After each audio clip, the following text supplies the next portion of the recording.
ಇಂದು ಆಷಾಢ ಶುಕ್ರವಾರ ಪ್ರಯುಕ್ತ ದಳವಾಯಿ ಸ್ಕೂಲ್ ಹತ್ತಿರ ಇರುವ ಸರ್ಕಲ್ನಲ್ಲಿ ಚಾಮುಂಡೇಶ್ವರಿಯ ಒಂದು ಫೋಟೋವನ್ನು ಇಟ್ಟು ಪೂಜಿಸಿ ಪ್ರತಿ ವರ್ಷದಂತೆ 10 ವರ್ಷದಿಂದ ಮಾಡಿಕೊಂಡು ಬರುತ್ತಿರುವ ಈ ಪೂಜಾ ಮಹೋತ್ಸವವನ್ನು ಏರ್ಪಡಿಸಿದ್ದ ರವಿಯವರು ಒಂದು ಪೂಜಾ ಕಾರ್ಯಕ್ರಮವನ್ನು ಏರ್ಪಡಿಸಿದ್ದು, ಅದಲ್ಲದೆ ಎಲ್ಲ ಭಕ್ತಾದಿಗಳಿಗೂ ಪ್ರಸಾದವನ್ನು ನೀಡಲಾಯಿತು. ಇದೇ ಸಂದರ್ಭದಲ್ಲಿ ಮಾತನಾಡಿದರು.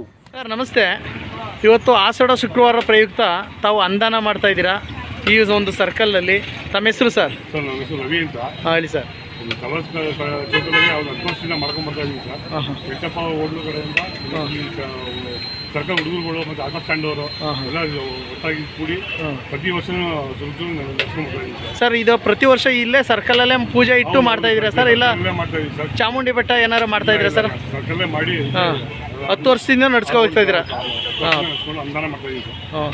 ತುಂಬ ಸಂತೋಷ ಸರ್. ತಮ್ಮ ಹೆಸರು ಸರ್? ರಮೇಶ್ ಅಂತ. ತಾವು ಸರ್? ರವಿ ಅಂತ. ಎಲ್ಲ ಒಟ್ಟು ಎಷ್ಟು ಜನ ಇರ್ಬೋದು ಸರ್ ನಿಮ್ಮ ಇದರಲ್ಲಿ? 30 ಜನ ಇದ್ದೀವಿ ಸರ್. ಹಾಂ. ಪ್ರಪ್ರಥಮವಾಗಿ ಮಾಡ್ತೀರಾ? ಲಾಸ್ಟ್ ಶುಕ್ರವಾರ ಏನಿಲ್ಲ, ಪ್ರಪ್ರಥಮ ಶುಕ್ರವಾರ ಮಾಡಿಬಿಡ್ತೀರಾ? Okay, thank you sir. ಅನೇಕ ಭಕ್ತ ಸಾಗರವೇ ಹರಿದು ಬಂದು ಈ ಒಂದು ಪ್ರಸಾದವನ್ನು ಪಡೆದು ಭಾಳ ಸಂತೋಷದಿಂದ ತೆಗೆದುಕೊಂಡು ಹೋದರು. ಅದಲ್ಲದೆ ಈ ಒಂದು ಸಂದರ್ಭದಲ್ಲಿ ಇಲ್ಲಿನ ಸುತ್ತಮುತ್ತಲಿನ ಗಣ್ಯರು ಹಾಗೂ ಮತ್ತು ಸದಸ್ಯರುಗಳು ಹಾಜರಿದ್ದು ಈ ಒಂದು ಕಾರ್ಯಕ್ರಮ ಯಶಸ್ವಿಗೊಂಡಿತು.